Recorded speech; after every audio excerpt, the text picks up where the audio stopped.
அன்புள்ள நேயர்களே வணக்கம். ஒரு அருமையான கேள்வி, நம்முடைய மனதிலே இருக்கக்கூடிய கேள்வி. எல்லோருடைய மனதிலேயும் இந்த கேள்வி எழும். 100 வயது என்று வேதம் சொல்லுகிறது. மனிதர்களுக்கு ஆயுள் 100. சாஸ்திரம் மனிதர்களுக்கு 100 வயது சொல்லுகிறது. ஆனால் இந்த 100 வயது வரை எல்லாரும் வாழ்கின்றார்களா என்றால் அப்படி வாழ்வதில்லையே. என்ன காரணம்? இது ஒரு முக்கியமான கேள்வி. இதுக்கு சாஸ்திரத்திலே என்ன விடை சொல்லப்பட்டிருக்கிறது, என்ன காரணம் அப்படின்ட்டு பார்க்கணும் இல்லையா? அதாவது ஆயுளை 3 விதமாக சொல்லுவார்கள். ஒன்று அற்ப ஆயுள். ரொம்ப இளமையிலேயே சிலருக்கு விதி வந்துவிடும். அவர்கள் இளமையிலேயே மாண்டு விடுவார்கள், அவர்களுடைய ஆயுள் முடிந்துவிடும். அப்படி சில பேர்.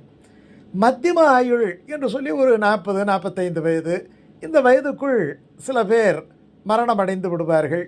இந்த ஆயுள் குறைவு, இது மத்தியம ஆயுள் என்று சொல்லக்கூடிய ஒரு நிலை. பூர்ண ஆயுள், சில பேர் சதாபிஷேகம், அதுக்கப்புறம் சொர்ணாபிஷேகம், இப்படியெல்லாம் செய்து கொண்டு வாழ்வார்கள். பொதுவாகவே மனிதர்களுக்கு 100 வயது தான் சொல்லப்பட்டிருக்கிறது. வேதநூல் பிராயம் 100 மனுஷர்தாம் புகுவரேலும் பாதியுள் உறங்கி போகும் நின்றவை 15 ஆண்டு பேதை பாலகனது ஆகும் பிணி பசி மூப்பு துன்பம் ஆதலால் பிறவி வேண்டேன் அரங்கமா நகருளானே அப்படின்ட்டு ஆழ்வாருடைய பாசுரம் சொல்லுது. வடமொழி ஸ்லோகத்தில் கூட அப்படி தான் சொல்கிறாங்க. சதமானம் பவதி அப்படின்ட்டு தான் சொல்கிறாங்க. சதமானம், அவர்கள் 100 வயது வாழ வேண்டும். இது வேத ஆசீர்வாத மந்திரம். இது மிக பழமையான ரிக்வேத மந்திரம். இது பெரியவர்கள் அக்ஷதை ஆசீர்வாதம் செய்யும் பொழுது இந்த மந்திரத்தை சொல்லி செய்வார்கள். இதெல்லாம் கேட்டிருக்கலாம். ஆனால் இந்த 100 வயது வேதம் நமக்கு விதித்திருந்தாலும் கூட ஏன் அது உறுதி செய்யப்படவில்லை எல்லாருக்கும்? ஏன் தீர்க்க ஆயுளோடு வாழ முடியவில்லை என்கின்ற ஒரு கேள்வி வருகிறதல்லவா? இந்த சந்தேகம் பாரதத்தில் வருது. பாரதத்தில் இதே மாதிரி ஒரு கேள்வி கேட்கப்படுது.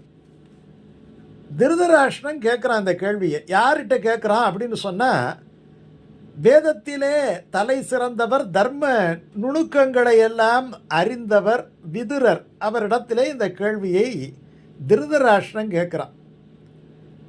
உடனே அதுக்கு விதுரர் பதில் சொல்கிறார் பாருங்க. அதுதான் முக்கியம். மன்னா, நீங்கள் சொல்கிறது கரெக்டு தான். 100 வயது தான் வேதம் விதித்திருக்கிறது மனிதர்களுக்கு. ஒரு எறும்புக்கு ஒரு ஆயுள், யானைக்கு ஒரு ஆயுள், பூனைக்கு ஒரு ஆயுள், பாம்புக்கு ஒரு ஆயுள், பல்லிக்கு ஒரு ஆயுளுங்கிற மாதிரி மனித ஜென்மங்களுக்கு இவ்வளவுதான் ஆயுள் என்று நிர்ணயம் செய்து அனுப்பியிருக்கின்றார். நீங்கள் கேட்குற கேள்வி நியாயமான கேள்வி தான். ஆனால் இந்த மனிதர்கள் 6 வாள்களால், வாள்களன கத்தி, 6 கத்திகளால், 6 வாள்களால் தங்கள் ஆயுளை தாங்களே அறுத்து விடுவதுதான் ஆயுள் குறைவதற்கு காரணம் அப்படின்ட்டு விதுரர் சொல்றார். இவர் ரொம்ப ஆச்சரியப்படுறார். அப்படியா? 6 வாளால் அவனுக்கு அவனே வெட்டிக்கிறானா? அந்த ஆயுளை அவனே போக்கிக் கொள்ளுகின்றானா? இப்போ திருக்குறளை கூட ஒரு அருமையான ஒரு திருக்குறள் இருக்கு. நாளென ஒன்று போல் காட்டி உயிர் ஈரும் வாழது உணர்வார்பெறின். ஒரு நாளை கிழிக்கும் போது நம்முடைய வாழ்நாளில் ஒரு நாள் போயிடுச்சேன்ட்டு நினச்சி மீதி இருக்கிற நாளாவது நல்ல விஷயமா நம்ம செஞ்சு புண்ணியத்தை தேடிக்கிட்டு போகிற இடத்துக்கு புண்ணியம்னு சொல்கிறோம் இல்லையா? அந்த மாதிரி இந்த மனித பிறவியை நாம் மதித்து வாழ வேண்டும் அப்படின்ட்டு பெரியவர்களெல்லாம் சொல்லி இருக்கின்றார்கள். ஆனால் நம்ம என்ன நினைக்கிறோம்? ஒவ்வொரு நாளும் பிறந்த நாள் கொண்டாடுறோம். ஊதி ஊதி அணைக்கும் போது ஒவ்வொரு ஆண்டு போயிடுதுங்கிற கவலையெல்லாம் யாருக்கும் கிடையாது இல்லையா? அந்த ஒரு விதரணை வேண்டும். அப்படி என்பதற்காக 6 வாள்களால் மனிதன் தினந்தோறும் அறுக்கப்படுகின்றான்.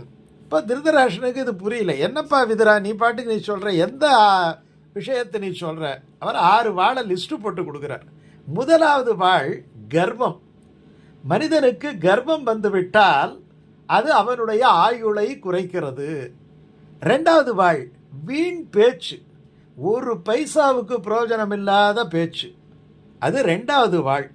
3வது வாள் அதீத ஆசை, எல்லாம் எனக்கு வேணும் இருக்கிறது. அதாவது போட்ட சாப்பாட்டை சாப்பிட முடியாது, அடுத்தவன் சாப்பாடும் சேர்ந்து சாப்பிட்ணுட்டு நினச்சி இருக்கக்கூடிய ஆசை இருக்குது இல்லையா?